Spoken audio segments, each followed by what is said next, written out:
Video பார்க்குற எல்லாருக்கும் வணக்கம் நண்பா. இது உங்கள் ரஸ்லிங் கிங் தமிழ். நான் உங்கள் ரகுமான். நீண்ட நாளுக்கு அப்புறமா நம்ம ட்ரைபல் சீஃப் பார்த்தீங்கன்னா பேசியிருக்கிறாரு. சரி, அவர் என்ன பேசினார் அப்படிங்கிறத தமிழில் பார்க்கலாம். அதுக்கு முன்னாடி நீங்கள் சேனலுக்கு ஃபஸ்ட் டைம் இருக்கீங்களா, மறக்காமல் சப்ஸ்கிரைப் பண்ணி பெல் ஐக்கானை கிளிக் பண்ணி வச்சுக்கோங்க. தினமும் போடுற ரஸ்லிங் செய்யல தமிழ் மொழியில் தெரிஞ்சுக்கோங்க. ஃபர்ஸ்ட் ஆஃப் ஆல், இன்றைக்கி கோடி ரோட்ஸ் அவரோட டைட்டில் ரீட்டைன் பண்ண உடனே பார்த்தீங்கன்னா அந்த இடத்துக்கு உங்கள் ட்ரைபல் சீஃப் பார்த்தீங்கன்னா ரிட்டன் ஆகிருப்பார். இது நீங்கள் எல்லோரும் பார்த்தது தான். மெயின் ஈவெண்ட்டில் ட்ரைபல் சீஃப் பார்த்தீங்கன்னா ஆடம் பிஎஸ் பேசும்போது நீங்கள் பேசாதீங்க, மைக்கே என்கிட்ட தாங்கன்னு சொல்லிட்டு பேசுகிறாரு. அது நிக்கோல்டர் சார் சொல்கிறாரு, இந்த இடத்துல நிறைய பேர் ஒரு கன்ஃபியூஷனில் இருக்கிறீங்க அப்படின்னா எனக்கு நல்லாவே தெரியும். அது என்னுடைய பார்ட்னர் கோடி ரோட்ஸ் என்னுடைய டாக் டீம் பார்ட்னராக இருப்பார் அப்படின்னு சொல்லிட்டு நீங்களாம் எதிர்பார்த்தீங்க. ஆனால் எனக்கு தெரியும் அவனுடைய பதில் இப்படி தான் இருக்கும்னு.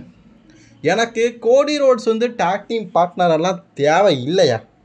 நான் ஒண்டியாலாவே பிளட் லைனை எதிர்கொள்வேன். எனக்கான தில்லு இருக்குது, தைரியம் இருக்குது. பிளட் லைனில் எவன் வேணா வரட்டு, நான் ஒண்டியாலாக நிற்கிறேன். எனக்கு பார்ட்னர்லாம் தேவை இல்லையா அப்படின்னு சொல்லிட்டு கெத்தா பார்த்தீங்கன்னா ட்ரைபல் சீஃப் ரோமன் ரெயின்ஸ் பேசிக்கிட்டு இருக்காரு. அது மட்டும் இல்லாமல் உங்களுக்குள்ளே ஒரு கன்ஃபியூஷன் இருக்குது, உங்களுக்குள்ளே ஒரு குழப்பம் இருக்குது. யார் ட்ரைபல் சீஃப்? நீங்கள் அவனை பார்த்து ட்ரைபல் சீஃப், என்னை பார்த்து ஓஜி ட்ரைபல் சீஃப், இதெல்லாம் கிடையாது. ஆக்சுவலி ஒன் அண்ட் ஒன்லி ஒரே ஒரு தளபதி தான், அதுதான் tribal chief. Original tribal chief, OG tribal சீஃப்லாம் கிடையாது. ஒரே ட்ரைபல் சீஃப், அது நான் தான். இது என்னுடைய டபிள்யூபிள்யூன்னு சொன்னார். இது என்னுடைய அரங்கம் அப்படின்னு சொன்ன உடனே கோடி ரோட்ஸுக்கு பொறுக்கலை. ஏன்னா என்னோடய ஸ்டேஜ் என்னுடைய அரங்கம் ரோமன் ரெயின்ஸ் சொல்லிட்டார்ல. இதை பார்த்துட்டு கோடி சும்மா இருப்பாரா, ரிங்குக்கு வந்துட்டார். ரோமன் மற்றும் கோடி ரஸ்ஸல் மினியக்கு அப்புறமா நேருக்கு நேர் பார்க்குறாங்க. கோடி சொல்கிறாரு, நாப்பாது நீ சொன்னது எல்லாமே நான் ஏற்றுக்கிறேன். உன்னுடைய பெட்லைன் பிஸ்னஸ்ஸு நான் பங்கேற்கக்கூடாது, இது உன்னுடைய பிஸ்னஸ் தான், ஓகே. பட் நீ ஒரு விஷயம் சொன்னீங்க, என்ன சொன்ன? இது உன்னோட ஸ்டேஜா? அதெல்லாம் நடந்து முடிஞ்சிருச்சுப்பா. அசல் மினியால் நடந்தது மாண்ட போல இருக்குதே. நான் வச்சுருக்கிற இந்த அன்டிஸ்பியூட்டட் WWE சாம்பியன்ஷிப்பை நீ வச்சுருந்த, அதை நான் உன்கிட்ட இருந்து பிடுங்கினேன். அரங்கமே கொண்டாடிச்சு. ஐ ஆம் த ஃபியூச்சர், ஐ ஆம் த சாம்பியன், நான் தான் இந்த WWE, இது என்னோடைய WWE அப்படிங்கிறத நீ மாட்டியா? இல்லை உன்ட்ட பழக தோசத்தில் உன்ட்ட சாம்பியன்ஷிப் இருக்குது அப்படிங்கிற நோக்கத்தில் நீ சொல்லிட்டியா? எனக்கு தெரில. பட் ஆனால் ரோமன், நீ புரிஞ்சிக்க வேண்டியது ஒன்று இருக்குது. இது ஒன் WWE இல்லை, இப்போ சாம்பியனாக இருக்குது நான்.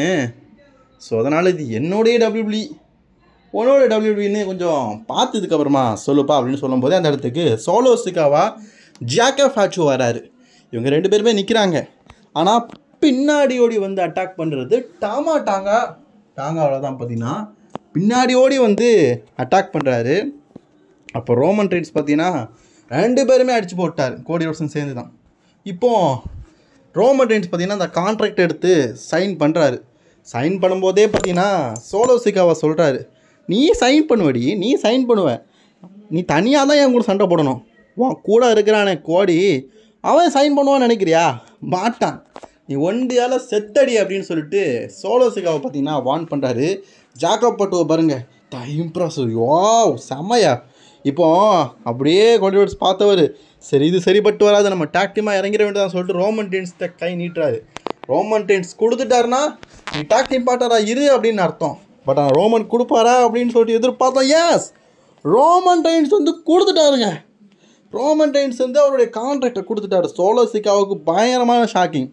கான்ட்ராக்டில் சைனிங் பண்ணி நான் ஒன் டாக் டீம் பார்ட்னராக மோதுறேன்டா அப்படின்னு சொல்லிட்டு அக்செப்ட் பண்ணிட்டாரு. ஒரு பயங்கரமான சம்பவம் பார்த்தீங்கன்னா இன்றைக்கி ஸ்மாக்டவுன் நடந்திருக்குது. ஸோ தொடர்ந்து இணைந்திருங்கள். ரஸ்லிங் கிங் 2.2 ஸ்மாக்டவுன் ரிவ்யூவை ரஸ்லிங் கிங் தமிழ் சேனலில் பார்க்கலாம்.